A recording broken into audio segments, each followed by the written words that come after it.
have any company in the house this morning? Is there anybody in the house that knows that God will be with you? Be not dismayed, whatever betide, God will take care of you. Well, the question was, how was God with Joseph? Through all that Joseph experienced in his life, how was God with Joseph? How was God's hand all up in Joseph's life? The answer is in the text. The answer is in the text. First of all, we can see as we look at the life of Joseph that God protected him. Touching him to neighbor, he protected him. Look at it, look at it, look at it. It seemed that all had fallen apart for Joseph. Yet, if you will take a minute to examine the facts, it becomes clear that Joseph was in the hand of divine providence. Considering all he had faced, too many things, watch this, too many things just happened to fall into place for Joseph. Remember the brothers voted to kill Joseph. But look at God, look at God, look at God, look at God, look at God. There was the intervention of Reuben, his brother. Judah's idea to sell Joseph as a slave. The appearance of the Ishmaelite traders so that Joseph could be sold into slavery. And the fact that he was sold to Potiphar. Oh, y'all listen to that. Watch this, here's the shout. God superintended the events so that Joseph's life would be spared. Y'all missed that. All right, let me make it plain for you. There is something in theological circles known as prevenient grace. And prevenient grace was that grace that God extended to us before we got saved. All right, some of y'all still looking okay. All right. Is there anybody here who will testify to the fact that there is some stuff that happened in your life that should have taken you out of here? There's some stuff that happened in your life that should have killed you a long time ago, but God spared you from that situation, and a few years later, you came walking down the aisle to give your life to Christ. That was God extending his prevenient grace upon you so that you can come in contact with his saving grace. Oh, somebody ought to shout right here, because it's good to know that God kept you even when you weren't thinking about keeping yourself.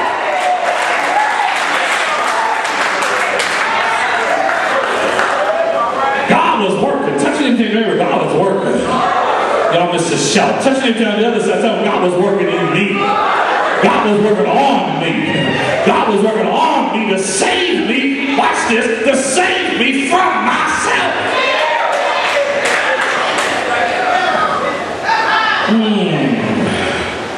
You can see how much control the Lord has by looking at the actions of the people involved in this account. Watch this, watch this. Joseph's brothers, the Ishmaelite traders, and Potiphar were all serving their own selfish interests.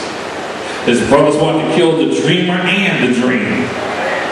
The Ishmaelites were out for profit, and Potiphar was just looking for a good deal on a slave. What they could not see is that they were unknowingly accomplishing the purposes of the sovereign God. It's good to know that God can use some ungodly people in our lives to accomplish his purpose. Do I have a witness? And while the events of Joseph's life appeared to be out of control, they were actually being controlled by God. Joseph was being protected by the Lord. Y'all don't know the shout. Come here, somebody. This is what the songwriter said. Oh, to be kept. But anybody in the house know anything about the keeping power of the Lord? Oh, to be kept by Jesus. Kept by his power divine. Somebody in the house ought to shout on that, because it's good to know that God kept you. Touch me to neighbor, I'm kept by God. And when we are kept by God, we have God's promise. Here's the promise. We have God's promise that all things work together for good to them that love the Lord. Listen, a lot of what happens in life A lot of what happens in life, a lot of what happens in life really doesn't make good sense. Y'all missed it. I had to shout myself. Y'all ain't gonna shout on that. I'll shout myself. A lot of what happens in life doesn't really make good sense, but it does not change the fact that God is still in control of everything that happens to us. Do I have a witness in the house? Obedience to the Lord may lead us into the eye of a terrible storm, but God's purpose in our trials is not to destroy us, but to develop us.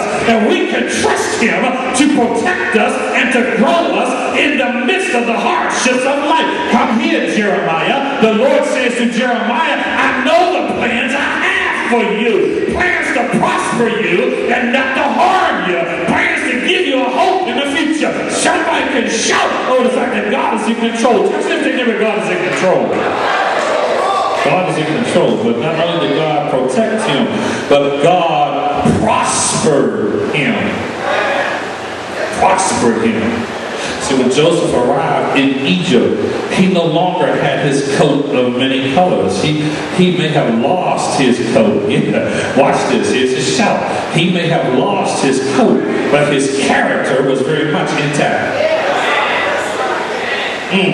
See, the coat Jacob gave Joseph was a symbol of his position in the family. It marked Joseph as the overseer. It marked Joseph as the head of the family. It marked Joseph as the one in charge of all things. It marked him as a man with authority. Joseph's authority did not come from a robe. His authority did not come from some piece of cloth. Joseph's authority came as a result of his character. See, when Joseph lost his coat, he lost nothing that made him a great man. For Joseph's greatness did not come from the clothes on his body, but from the character in his heart.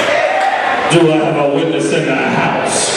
He may have worn the humble garments of a slave, but he was still a man of character and integrity. We ought to have the same testimony. We need to be people of character and integrity. Preach, Wingfield. Some people are different depending on when you meet them. You meet them at church, and they are one person, but you meet them in town. Somebody totally different. Do I have a witness in the house? And I would suggest to you that we need to be the same people regardless of where we go. Do I have a witness in the house? We should strive to do the right things at all times. We should determine in our hearts that we will have a good attitude and demonstrate Christ's likeness all the time. Not just when we're in front of church folk. Not just when we're in church on Sunday morning, but wherever He blesses us to go. Do I have a witness in here? See, when Joseph arrived in Egypt, he could have taken several paths. He could have adopted the ways and customs of his new land. He could have abandoned his God and embraced the polytheistic religion of Egypt. But Joseph just stayed on the course. Here's the point. Here's the point. Here's the point. He may have been purchased by Potiphar, but Joseph still belonged to God. He had already made up his mind how things would be in his life. It made no difference to Joseph whether he was in his father's house, in a pit, in the possession of slave traders, or in the house of his master. Joseph had purpose in his heart that he was always going to do the right thing. And that is just what he did. Joseph was a man of integrity. We may look at that next week. But Joseph was a man of integrity regardless of the situation that he found himself in. And like Joseph, you and I need to establish some boundaries on our lives. We need to make up our minds that there are some things that we just ain't going to do. I know y'all don't want to say amen, because I know y'all like your freedom.